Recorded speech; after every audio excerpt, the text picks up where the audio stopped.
Hello, നമസ്കാരം. കുഞ്ചൻ നമ്പ്യാരെ പറ്റി നമ്മൾ ധാരാളം കേട്ടിട്ടുണ്ട്. ഒരു രസികനാണല്ലോ അദ്ദേഹം. അദ്ദേഹത്തിൻ്റെ ഏത് കാര്യങ്ങൾ കേട്ടാലും നമുക്ക് ചിരി വരും. പക്ഷെ അതിന് പുറകിലൊരു കാരണവും ഉണ്ടാകുമായിരിക്കും. ഒരിക്കൽ തിരുവനന്തപുരത്ത് എത്തിയപ്പോൾ ശ്രീ പത്മനാഭസ്വാമി ക്ഷേത്രം സന്ദർശിക്കാൻ വേണ്ടി പോയി.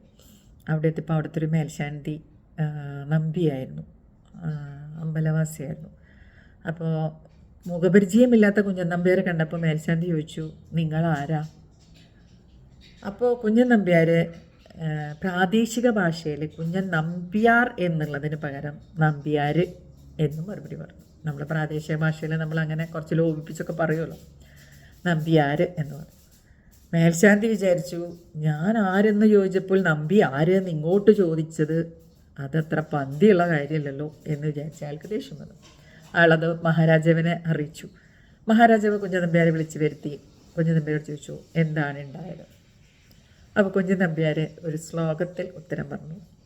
നമ്പി ആരെന്ന് ചോദിച്ചു, നമ്പി ആരെന്ന് ചൊല്ലിനാൽ നമ്പി കേട്ടത കോപിച്ചു, തമ്പുരാനെ പൊറുക്കണം. അതായത് നമ്പി ആരെന്നാ എൻ്റെ അടുത്ത് ചോദിച്ചപ്പോൾ നമ്പി ആരെന്ന് ഞാൻ പറഞ്ഞു, നമ്പിയാർ എന്ന് ഞാൻ പറഞ്ഞു. നമ്പി അത് കേട്ട ഉടനെ ദേഷ്യം വന്നു, തമ്പുരാനെ പൊറുക്കണം, അടിയൻ അറിവില്ലാതെ പറഞ്ഞതാണെന്ന്.